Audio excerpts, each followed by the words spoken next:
ದಟ್ಟವಾದ ಕಾಡಿನ ಮಧ್ಯದಲ್ಲಿ ಆ ಕಪ್ಪು ಕಲ್ಲು ಒಂಟಿಯಾಗಿ ಭೀಕರವಾಗಿ ನಿಂತಿತ್ತು. ಅಲ್ಲಿಗೆ ಹೋದ 6 ಜನ ವಾಪಸ್ ಬಂದೇ ಇಲ್ಲ. ನಾನೊಬ್ಬ ಪ್ರೈವೇಟ್ ಡಿಟೆಕ್ಟಿವ್. ನೆನ್ನೆ ಬೆಂಗಳೂರಿನಿಂದ ಒಬ್ಬ ವಯಸ್ಸಾದ ತಂದೆ ಅಳುತ್ತಾ ನನಗೆ ಕಾಲ್ ಮಾಡಿದ್ರು. ಅವ್ರ ಮಗಳು ಅನನ್ಯ ಟ್ರೆಕ್ಕಿಂಗ್ ಅಂತ ದಟ್ಟ ಕಾಡಿಗೆ ಹೋಗಿದ್ಲು. 2 ವಾರ ಕಳೆದ್ರೂ ಅವಳು ವಾಪಸ್ ಬಂದಿಲ್ಲ ಅಂತ ಕಣ್ಣೀರು ಹಾಕಿದ್ರು. ಪೊಲೀಸರು ಕೂಡ ಹುಡುಕಿ ಕೊನೆ ಕೈ ಚೆಲ್ಲಿದ್ರು. ಅಲ್ಲಿ ಕಾಲ ಬಂಡೆ ಅನ್ನೋ ಒಂದು ವಿಚಿತ್ರವಾದ ಜಾಗ ಇದೆ. ಆ ಜಾಗದ ಬಗ್ಗೆ ಯಾರಿಗೂ ಅಷ್ಟಾಗ್ತಿರ್ಲಿಲ್ಲ. ಆಕೆ ತಂದೆ ಹೇಳಿದ ಮಾತು ನನಗೆ ಪದೇ ಪದೇ ನೆನಪಾಗುತ್ತಿತ್ತು.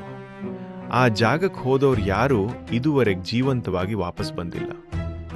ಆದರೂ ನಾನು ನನ್ನ ರಿವಾಲ್ವರ್ ಹಿಡಿದುಕೊಂಡು ಒಂಟಿಯಾಗಿ ಅಲ್ಲಿಗೆ ಹೊರಟೆ. ಆ ಕಾಡಿನ ದಾರಿ ತುಂಬಾನೇ ಭಯಾನಕವಾಗಿತ್ತು. ಪ್ರಾಣಿಗಳ ಸದ್ದು ಕೂಡ ಇರಲಿಲ್ಲ. ಕೊನೆಗೆ ನಾನು ಆ ಕಣಿವೆಯ ಜಾಗ ತಲುಪಿದೆ.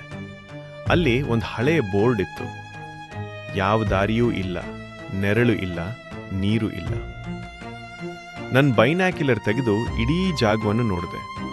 ಬರೀ ವಿಚಿತ್ರವಾದ ಕಲ್ಲುಗಳು, ಭಯ ಹುಟ್ಟಿಸುವ ಮೌನ, ಯಾರ ಸುಳಿವು ಕೂಡ ಅಲ್ಲಿರಲಿಲ್ಲ. ನಾನು ಮೆಲ್ಲನೆ ಆ ಕಣಿವೆ ಕಾಲಿಟ್ಟೆ. ಆಗಲೇ ನನಗೆ ಆ ವಿಚಿತ್ರ ಅನುಭವ ಶುರುವಾಗಿತ್ತು. ಪಾರ್ಟ್ 2 ನೋಡಿ.